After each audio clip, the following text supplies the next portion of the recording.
Et hello la team, c'est Chris Échec, j'espère que vous allez bien.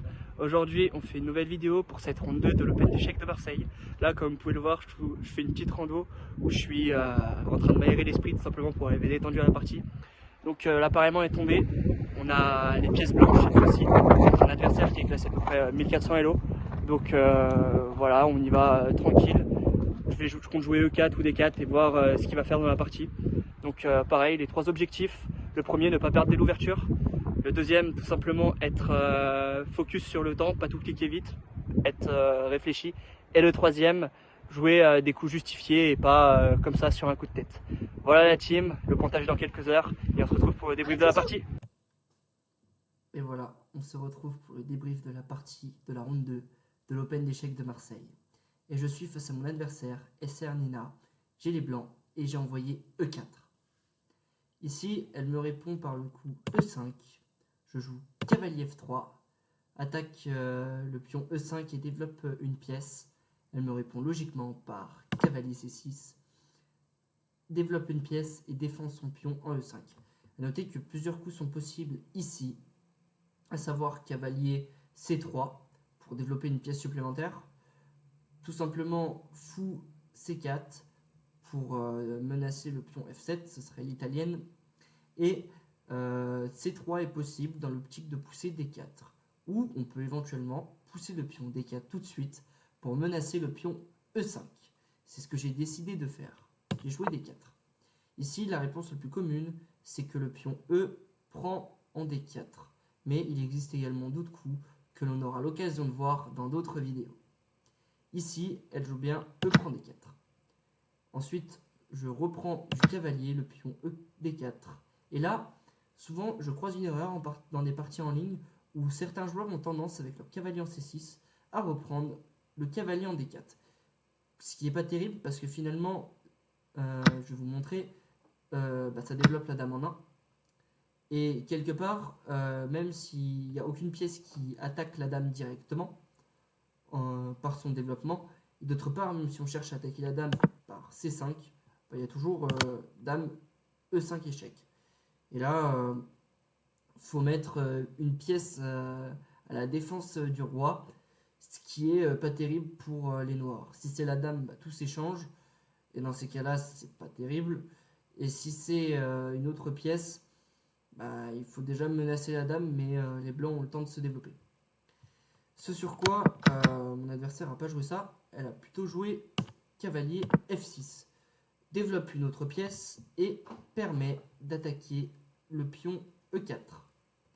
Je suis obligé de le défendre, donc je joue cavalier C3. Et là, elle va jouer le très bon coup de la théorie, fou B4. Fou B4 a deux avantages. Le premier, c'est que ça cloue directement mon cavalier. Là, vous voyez, je ne peux pas enlever mon cavalier parce que sinon, il y a échec.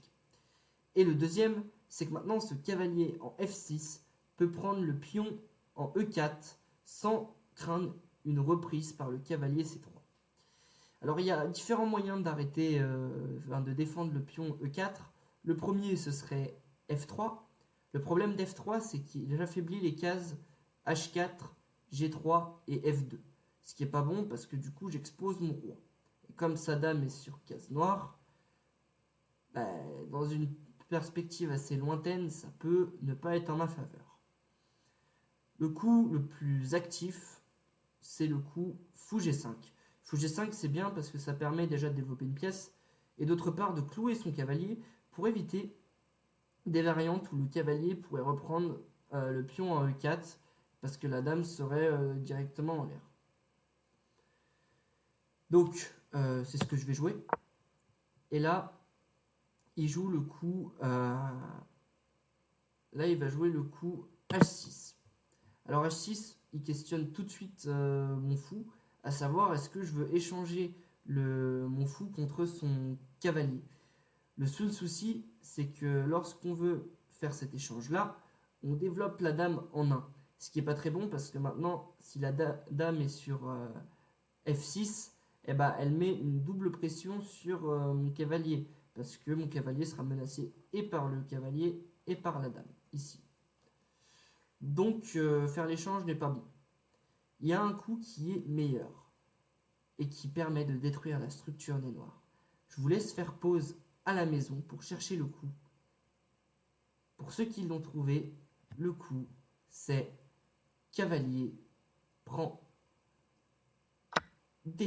prend C6. Et c'est ce que j'ai joué. Alors pourquoi c'est un bon coup?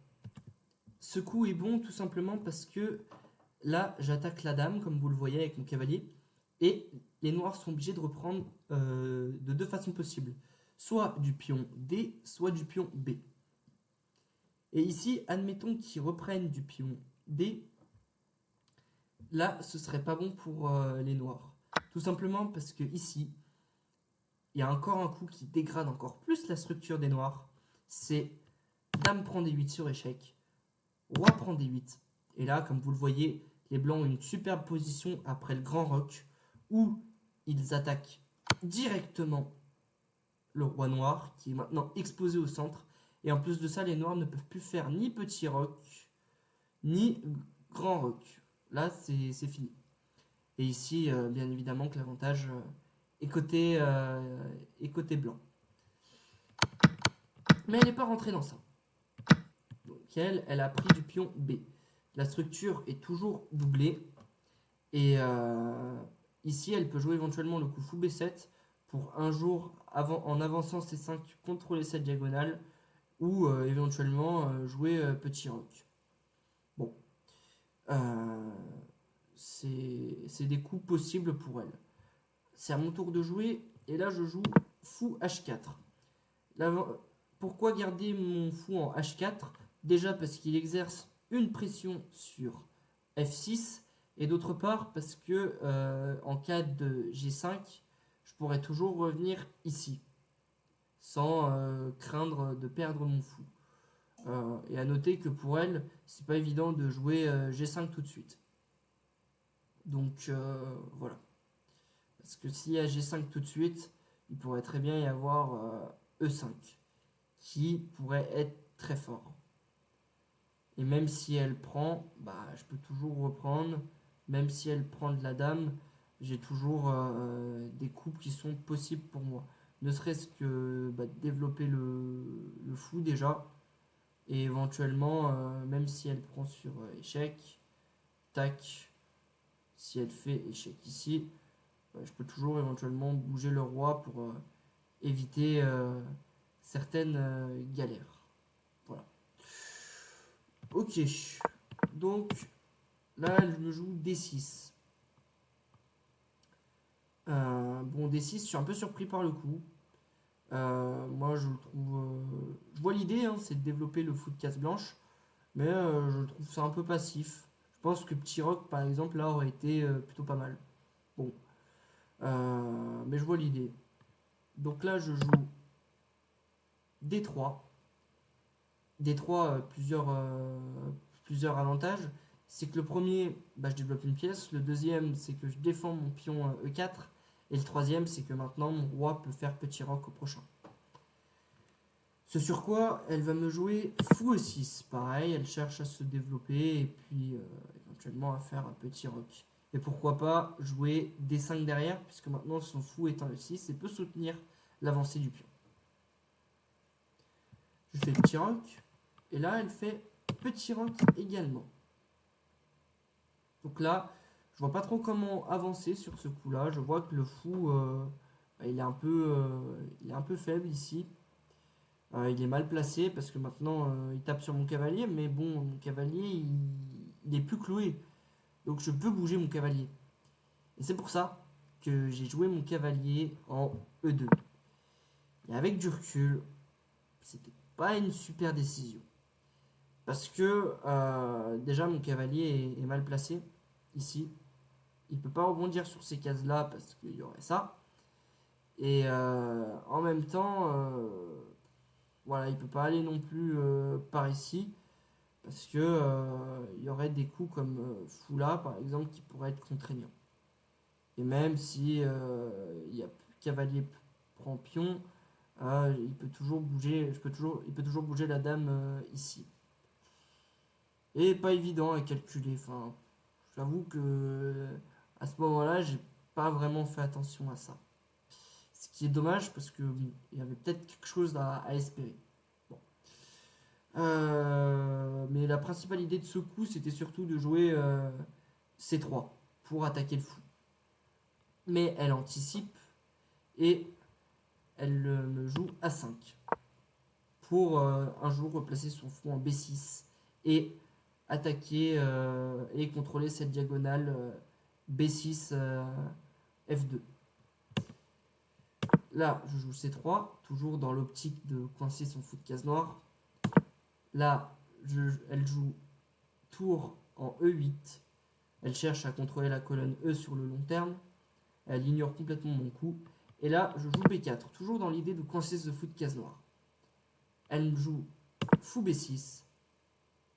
Et là, je joue A4 sans trop réfléchir. Et c'est le premier moment où je suis un peu moins confiant. Après avoir joué A4, quelques secondes après, je me dis mais Chris, en fait, son fou de case noire, tu le coinceras pas. Parce qu'elle va jouer A5. Et tu fais quoi après? Et 30 secondes plus tard, elle me joue A5. Et là, je me sens un peu bête. Parce que maintenant, mes deux pions, ils n'ont pas une belle structure. Surtout que s'ils s'échangent, ici, ça va pas être si simple pour moi. Parce que je dois avoir deux pions alignés, deux pions qui peuvent être des cibles. Voilà, j'avais une belle structure de pions. J'avoue que j'ai un peu... j'ai un peu merdé sur ce coup-là. Bon. C'est pas terrible. Je suis pas très fier de ma pose. Et je sais pas quoi jouer. Dans cette position, je mets peut-être 5 minutes à calculer. Je sais pas. Cavalier là me semble impossible. Parce que échanger le fou derrière et reprendre ici, y a juste ça en fait à la fin. Ça marche pas. Et je vois pas ce que je peux jouer ici. Et c'est là où je commence un peu à flipper parce que j'ai un peu peur pour ma pause. Là, je vois pas comment avancer en fait. Et donc je vais jouer un coup. Je suis vraiment désolé. C'est un peu inutile, mais j'ai joué H3. Parce que par moment j'avais peur que le cavalier puisse débarquer ici et éventuellement, ou que le fou éventuellement vienne là. Et j'étais pas serein en fait. J'étais pas très très serein. Donc voilà, comme par un moment j'avais un peu peur de ça. Alors vous me direz, oui, mais le cavalier va pas débarquer tout de suite parce qu'il y a la dame. Mais il aurait très bien pu repositionner sa dame et mettre le cavalier juste après. Enfin, voilà, c'était des coups dont j'avais un peu peur. Et donc elle me joue D7, très calmement. Et donc elle accroît la puissance de sa tour sur la colonne E. Moi, je vois qu'il y a beaucoup de pression sur mon pion E5 parce qu'il est attaqué deux fois, défendu une fois.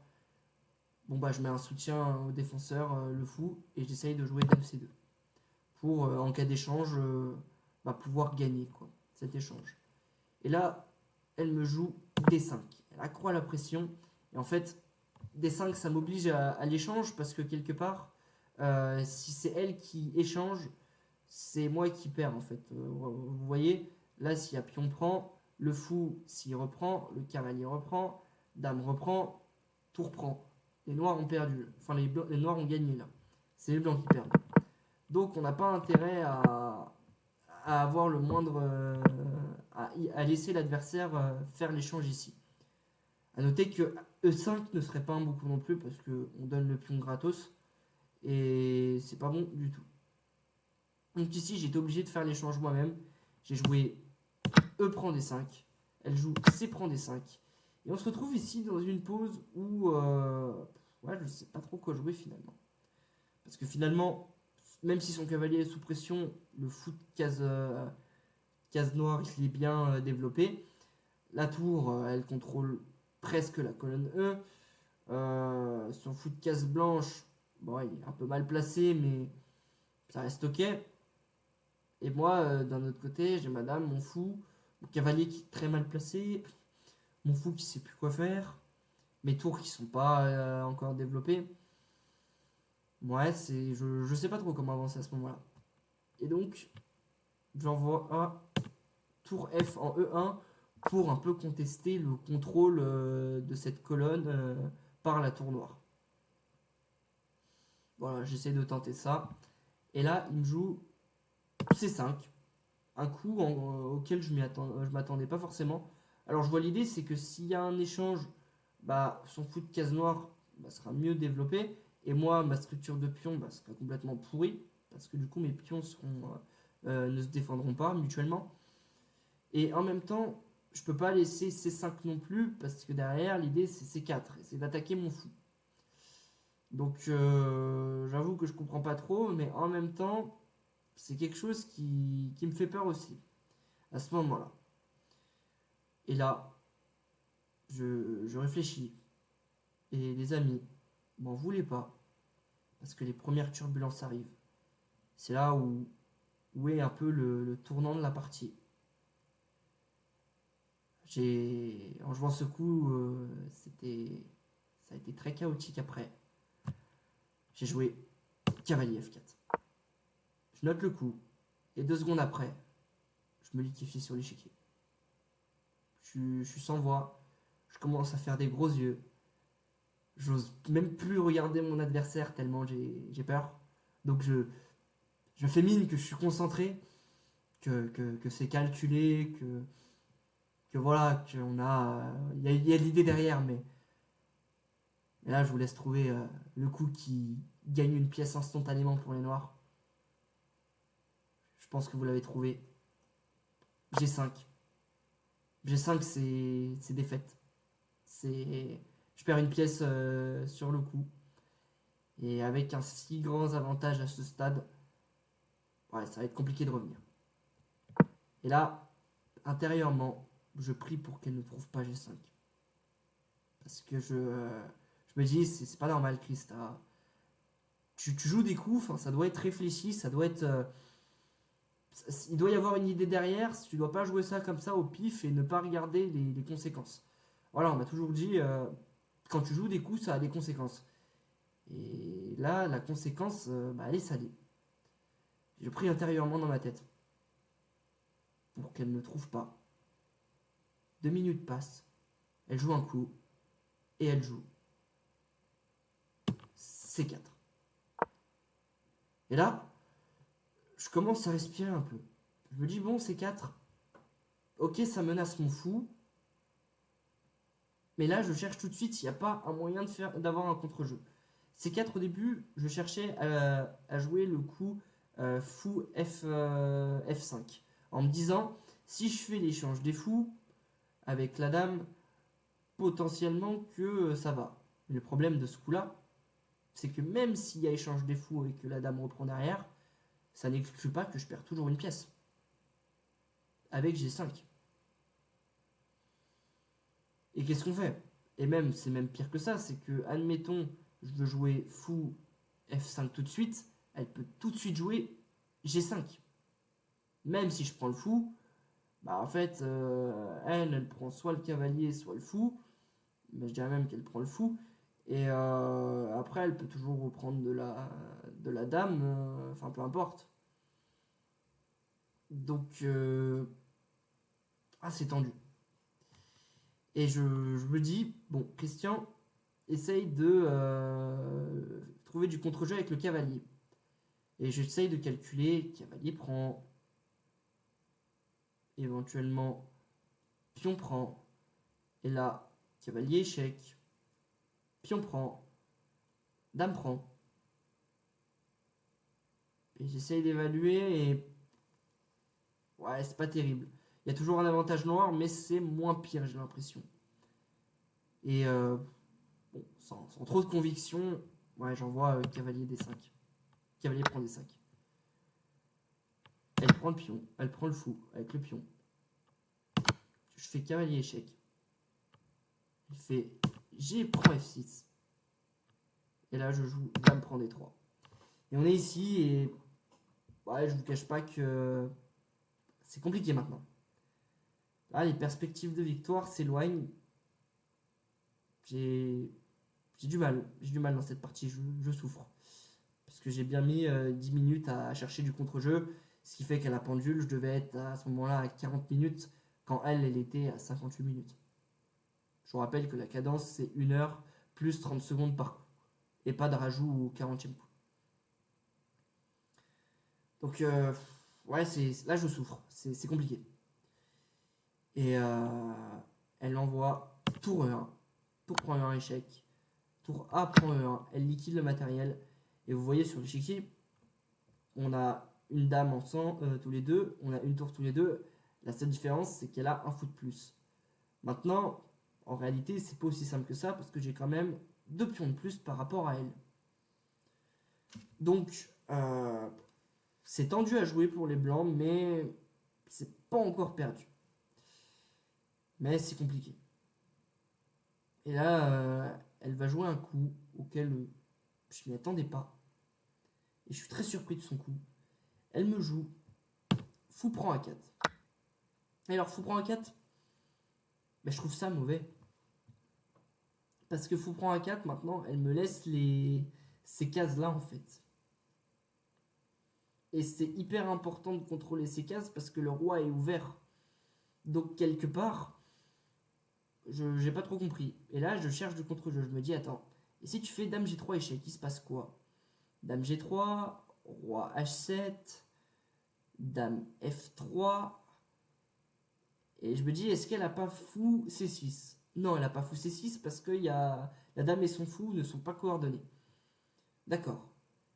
Et dans ces cas-là, je me dis, bah, si je fais dame F3, elle fait potentiellement dame D6.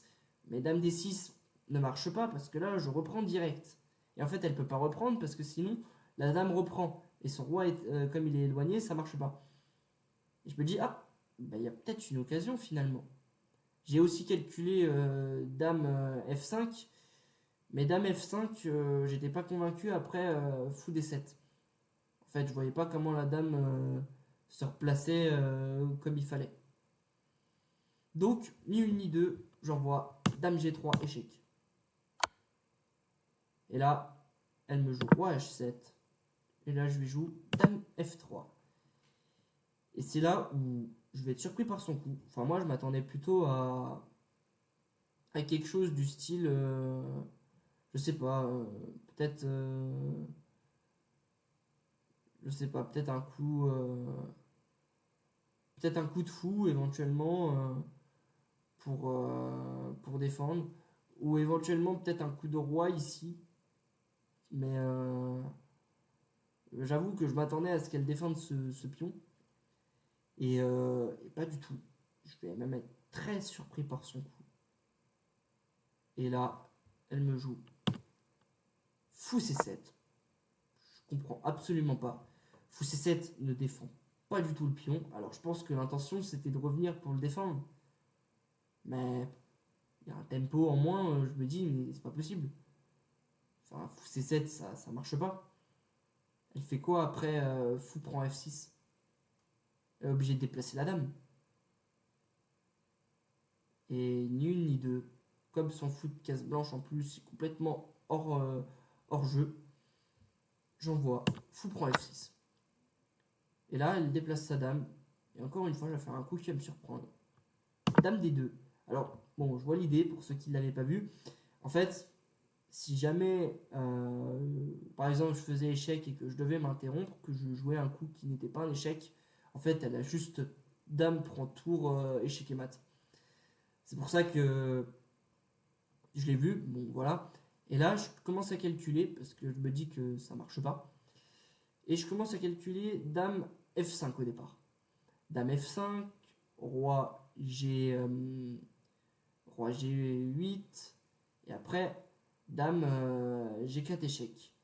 Mais là, dame G4, elle a tout de suite ce coup de dame qui peut revenir. Bon, bah, ça échange du matériel, donc c'est pas plus mal. Mais je me dis, c'est un peu compliqué. Enfin, essaye de voir s'il n'y a pas quelque chose de mieux. Et là, je me mets à calculer. Et je me mets à calculer dame E4, échec. Parce que maintenant que le fou est hors jeu, il ne contrôle plus les cases blanches. Donc ça force également roi G8.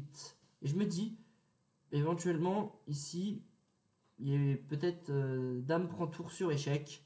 Et peut-être que j'ai déjà un avantage comparé à la situation que j'avais avant. Et je me lance dans ce calcul-là.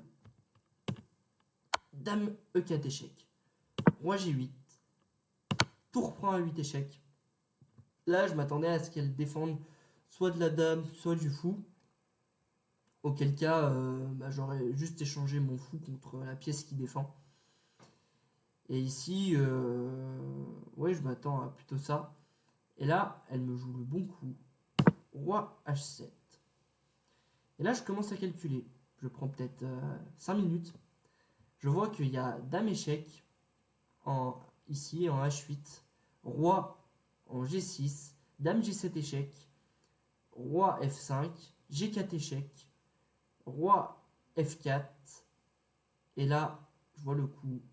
Dame H6 échec. Roi F3. Dame prendre en D2, la dame adverse. Et je me dis, ça c'est un sacré gain. Je check 2 ou 3 fois pour être sûr.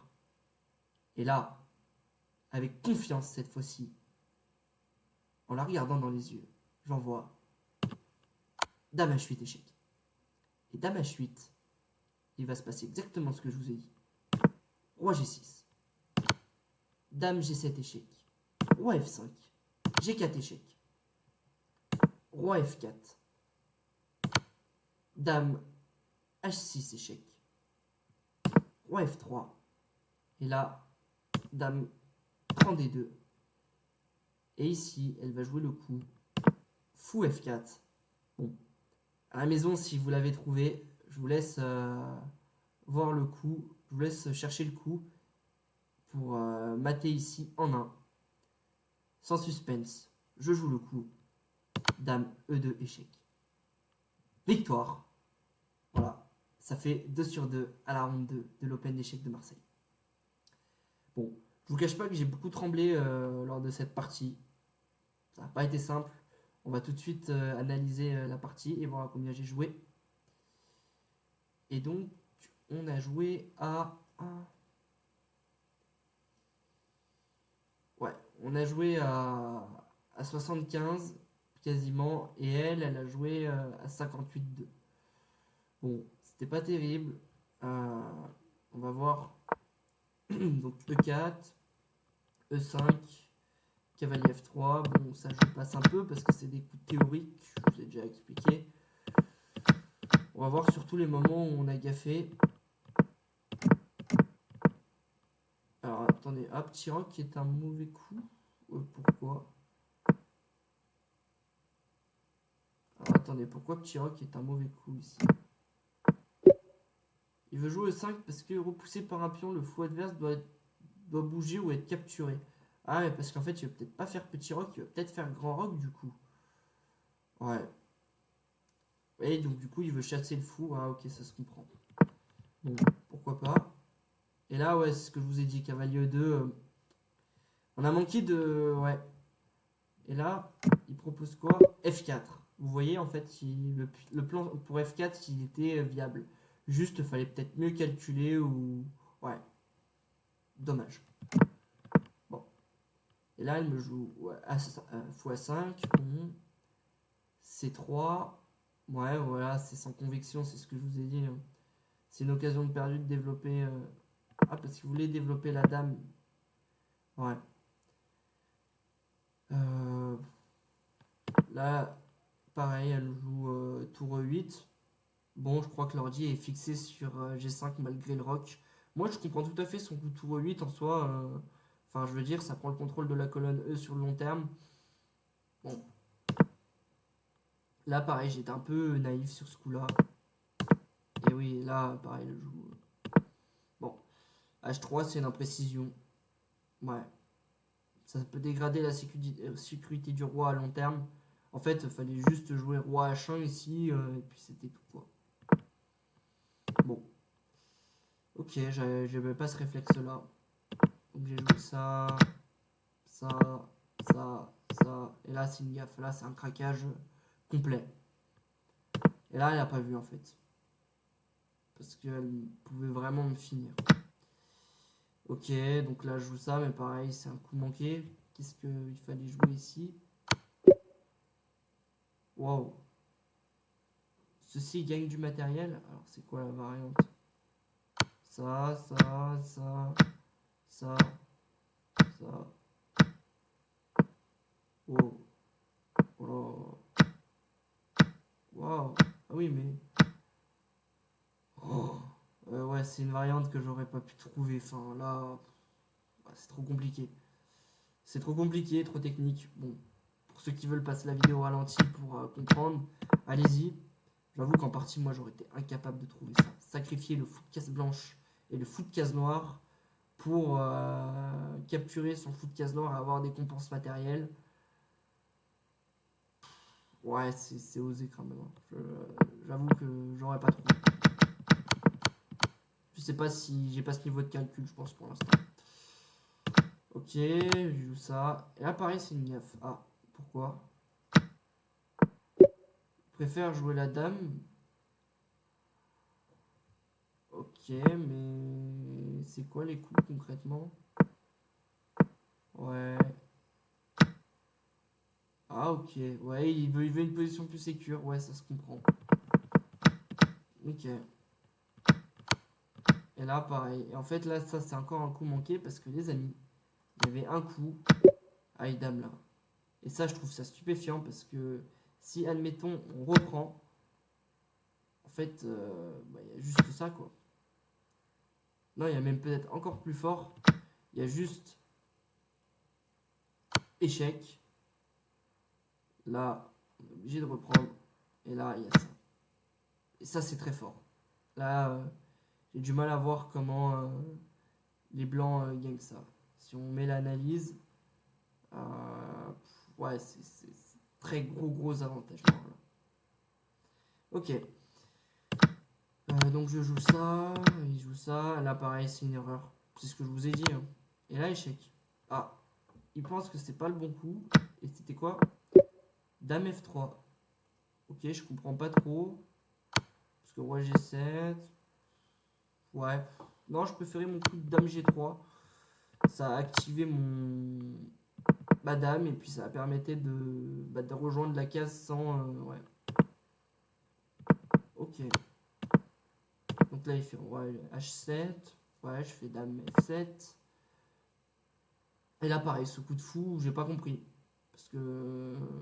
En fait, c'est une énorme gaffe juste. Et là, il y a ça. Là, il y a ça. Là, il y a échec. Là, il y a ça. Échec. Là. Et mat en 6. Voilà. Ah oui, là, il y avait un mat plus stylé. Au lieu de reprendre la dame, on aurait juste pu faire tour échec. Dame prend. Et dame échec et mat. Et voilà. C'est la fin de cette analyse de la partie. Bon. Si on doit faire un petit bilan de cette partie, on peut dire qu'on a un peu tremblé quand même, parce qu'en termes de calcul, c'était pas ça. Les coups injustifiés aussi, ça c'est vraiment à bannir. Faut que j'arrive à me concentrer, à faire des plans et à pas jouer des coups comme ça injustifiés qui sortent de nulle part qui quelque part peuvent me faire perdre aussi parce que le cavalier F4 aurait pu être fatal pour moi. Hein. Donc vraiment faire gaffe à ces coups comme ça. Euh, J'aurais tendance aussi à dire que faut que j'améliore aussi mon niveau de calcul, que je perde pas trop de temps sur des coups des fois qui sont anecdotiques ou même qui sont pas dans des moments critiques. Donc faut vraiment que j'améliore ça, peut-être en faisant plus de problèmes sur Chess.com par exemple ou Lichess. Et voilà, donc c'était tout pour cette vidéo. Je voulais vous remercier déjà pour le nombre de vues qu'il y a eu sur ma première vidéo, où on est à peu près à 450 vues. Et ça me fait très plaisir, ça me motive encore plus à continuer, à vous faire du contenu de qualité. Et je tenais également à remercier donc mes 3 amis qui sont venus m'encourager pour ce match et qui m'ont donné de la force pour que je puisse y arriver. Voilà, grosse dédicace à eux. Et puis voilà, je vous encourage à regarder la vidéo, à vous abonner, à la liker et à partager ce contenu autour de vous si vous aimez les échecs, si vous voulez progresser et si vous voulez me voir la suite de mes aventures. Voilà, c'était tout pour cette ronde 2. Je vous laisse, mon prochain match se passe en novembre. Et entre-temps, ne vous inquiétez pas, il y aura des vidéos, soit sur Chess.com, soit au niveau de mes parties, des matchs en équipe dans mon club. Et d'ici là, d'autres contenus arrivera. Eh bien, je vous laisse. Je vous souhaite une bonne soirée et puis à bientôt pour une prochaine vidéo. Ciao, ciao!